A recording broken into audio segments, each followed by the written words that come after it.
YouTube? Dylan here at Dylan's Home Espresso Bar, and we got a fun one in store for you today. Today, we are going to be showing you some techniques to take away from this video to get you tamping like a pro when you leave, and have the most consistent shots as possible when tamping. Without further ado, roll the intro!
Tamping is oftentimes looked at as the most difficult process when making better espresso.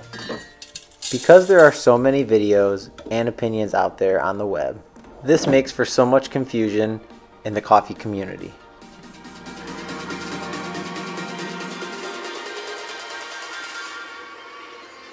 Because of all the confusion in today's world, I am here to make this video to help you out there making better espresso, so that you guys are more equipped with the knowledge you need to be successful when pulling the perfect shot of espresso.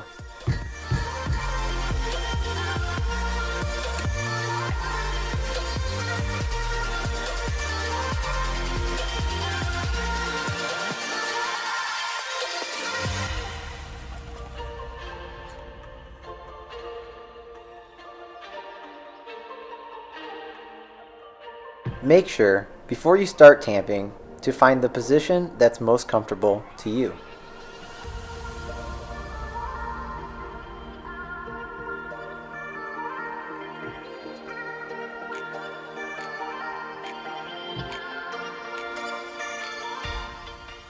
As you go into tamp, be sure to keep your elbow high and tamp as level as possible, and distribute even force on all four sides of the puck.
So as this video comes to a conclusion, I want to talk about the key steps that we learned today and how you can pull better shots of espresso consistently each and every day. So first, it's very important to note that you always want to make sure you keep your coffee grounds in your portafilter basket level. You could dose the perfect amount of coffee and still get an under or over extracted shot.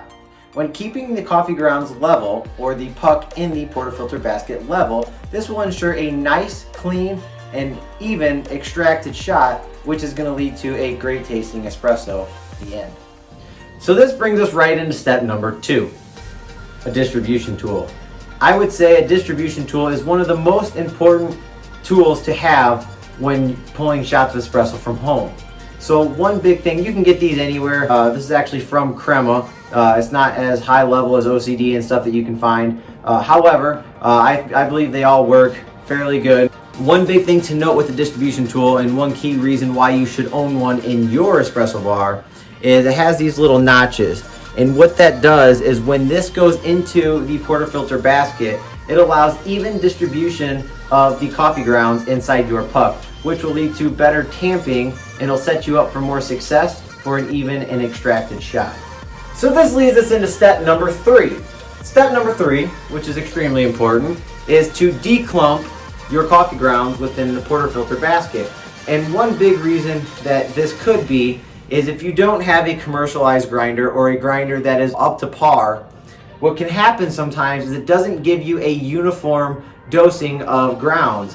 So it's very uneven when it comes to the grind setting. You could be at the best grind setting, but you're getting clumps. And what these clumps do, they allow for channeling when you're going to distribute and tamp your puck, which could lead to an over or under extraction in certain parts of the puck. So a huge thing is a declumping tool. I just use a stylus tool for coffee and it works extremely well, but you can buy tools that are specifically made for this. Now we move to step 4. Step 4 is about tamping. Tamping pressure is something that's widely controversial throughout the coffee community. Some say that you have to have 30 pounds of pressure, some say you have to have 10 pounds of pressure. Some people say that tamping pressure does not matter when pulling your final shot of espresso. However, I have always noted 30 pounds.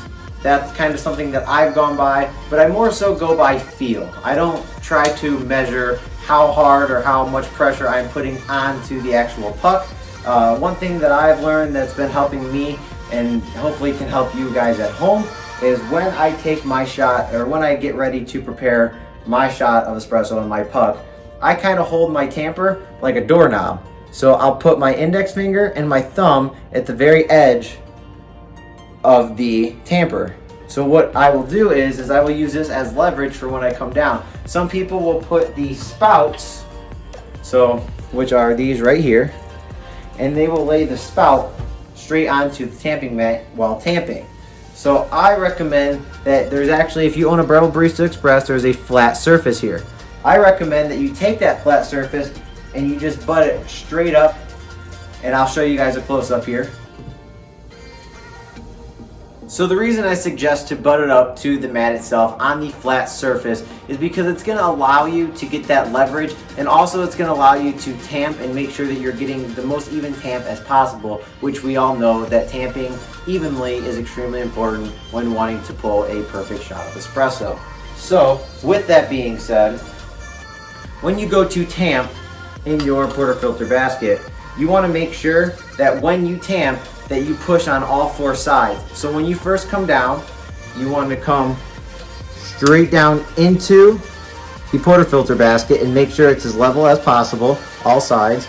And then when you get done, you want, after you go on this side, you want to kind of switch your hands and push pressure on this side. So you want to make sure that all 4 corners of the portafilter basket are extremely level and the same amount of pressure. And then you're not going to want to keep spinning it as much as possible because this could disrupt the puck.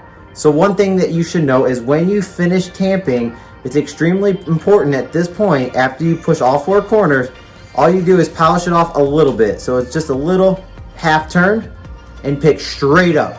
So again, that's putting your tamper inside the portafilter basket, ensuring that you have an even tamp on both sides, even pressure.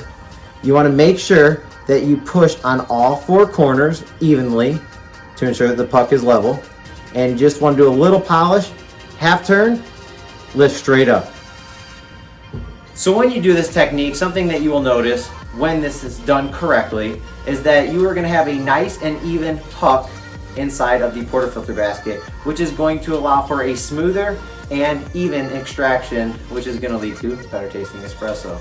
So as always, if you guys found this video interesting and helpful to you at home, please help me by clicking that like and subscribe button down below. None of this channel would be possible if it wasn't for you viewers at home. I truly appreciate and love each and every one of you. If you have any questions, please leave them in the comments down below. If you have any future recommendations for videos or for content or just any kind of questions or just talking about your Breville Barista Espresso or whichever espresso machine that you may own, just go ahead and message me in the comments below. And as always, thank you guys so much for watching Doing Some Espresso Bar. Until next time, peace.